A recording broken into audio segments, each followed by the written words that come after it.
Hello friends, ഇന്ന് ഞാനും ചേട്ടനും കൂടെ വെങ്ങാനൊരു പോസ്റ്റ് ഓഫീസിൽ പോകേണ്ട ഒരു ആവശ്യമുണ്ടായിരുന്നു. അത് വേറെ ഒന്നുമല്ല, ഒരു കൊറിയർ അയക്കാനുണ്ടായിരുന്നു ഞങ്ങൾക്ക്. അപ്പോൾ അതിന് വേണ്ടിയിട്ട് പോയതാണ്. രാവിലെ ഒരു 10-10:30 ആ ടൈമിനാണ് പോയത്. അപ്പോൾ അവിടെ ചെന്ന് കൊറിയറൊക്കെ ഒന്ന് സെറ്റാക്കി പാക്കൊക്കെ ചെയ്ത്, പിന്നെ ഫ്രം അഡ്രസ്സും ടു അഡ്രസ്സൊക്കെ എഴുതിയെല്ലാം സെറ്റാക്കി കൊണ്ടുകൊടുത്തു. അപ്പോൾ എനിക്കത് നാളെ അവിടെ എത്തണം. അതുകൊണ്ട് പിന്നെ ഇവിടെയാണ് കൊടുക്കണമെങ്കിൽ നാളെ എത്തൂല. അപ്പം വിഴിഞ്ഞം കൊണ്ടുപോയി അവർ നാളെ തന്നെ എത്തിക്കും.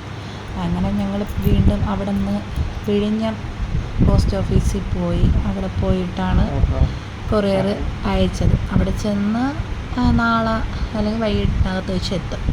പിന്നെ ഞങ്ങൾ അടുത്ത് തൊട്ടപ്പുറത്ത് തന്നെ ബീച്ചുണ്ട്. വിഴിഞ്ഞത്തുള്ള ബീച്ചും ഹാർബറൊക്കെ കാണാൻ പറ്റും. അപ്പം ഞാൻ വിചാരിച്ചു ചേട്ടൻ്റെ അടുത്ത് പറഞ്ഞ് അവിടം വരെ കൊണ്ടുപോകാം. അപ്പം ഞാനും ചേട്ടനും കൂടെ അവിടെ പോയി. അപ്പം ഇതിന് മുമ്പേ ഞാൻ ഇവിടെ വന്നിട്ടുണ്ട്, അക്വേറിയത്തിലൊക്കെ പോകാൻ വേണ്ടിയിട്ട് വന്നിട്ടുണ്ട്. അപ്പം ഇവിടെയാണ് വിഴിഞ്ഞം തുറമുഖത്തിൻ്റെ ഭാഗമായിട്ടുള്ള കാര്യങ്ങളൊക്കെ ഇവിടെ ഉണ്ട്. അപ്പം ഞങ്ങൾ അത് കുറേ ദിവസമായില്ല ഇവിടേക്ക് ഇങ്ങനത്തെ സ്ഥലത്തൊക്കെ പോയിട്ട്. അങ്ങനെ ചേട്ടൻ്റെ അടുത്ത് പറഞ്ഞ് ഞാനും ചേട്ടനും കൂടെ പോയി. തുറമുഖത്തിൻ്റെ കാര്യങ്ങളാണ് അവിടെ നടക്കുന്നുണ്ട്. പിന്നെ ഉച്ച സമയമായിട്ട് അങ്ങനെ വലിയ തിരക്കും കാര്യങ്ങളൊന്നും ഇല്ലായിരുന്നു.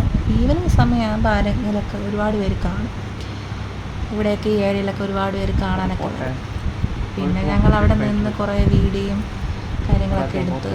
നല്ല ഭംഗിയാണ് ഈ കടലിനെയും കണ്ടുകൊണ്ട് നിൽക്കാൻ. എനിക്ക് ഭയങ്കര ഇഷ്ടമാണ്.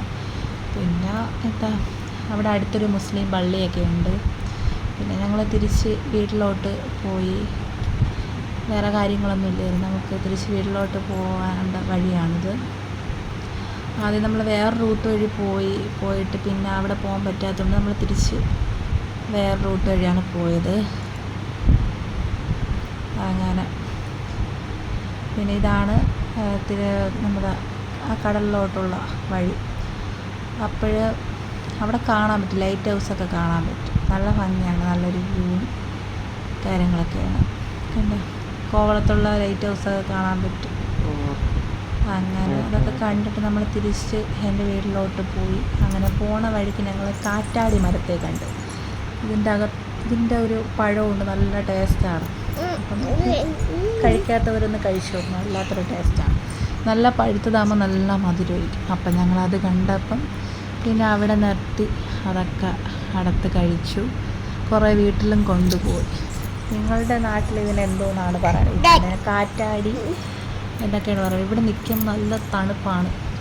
സത്യം പറഞ്ഞാൽ ഫാനിനെക്കാട്ടും AC-യെക്കാട്ടും അടിപൊളി കാറ്റാണ് ഇവിടെ. വല്ലാത്തൊരു ഫീലാണ്. അങ്ങനെ ഞാനും ചേട്ടനും കൂടെ കുറേ നേരം അവിടെ നിന്ന് കാറ്റൊക്കെ കൊണ്ട്. ഇതാണ് കാറ്റാടി പഴം. ഇത് ഏകദേശം നല്ല ഇതായില്ല, നല്ല ഇതാകുമ്പോൾ നല്ല റെഡ് കളറാവും. അങ്ങനെ കുറേയൊക്കെ അടുത്തെടുത്ത് എല്ലാം കൊടുത്തിട്ട് ഇതാണ് കാറ്റാടിപ്പഴം. ഇതെല്ലാം അടുത്തടുത്ത് ഞങ്ങൾ പിന്നെ വീട്ടിലോട്ട് പോയി. തൊട്ടപ്പുറത്ത് തന്നെ എൻ്റെ വീട്. എൻ്റെ വീട്ടിൻ്റെ അടുത്താണിത്. അപ്പോൾ അവിടെ നടത്ത് കുറേ വീഡിയോയും ഞാൻ അവിടെ നിന്ന് എടുത്ത്. ഞാൻ അതിന്ന് ഷോർട്സൊക്കെ ആയിട്ട് അപ്ലോഡ് ചെയ്തിട്ടുണ്ട്. ഞങ്ങൾ തൃശ്ശൂർ വീട്ടിൽ പോയി. അപ്പോൾ അത്രയേ ഉള്ളൂ. ബായ്.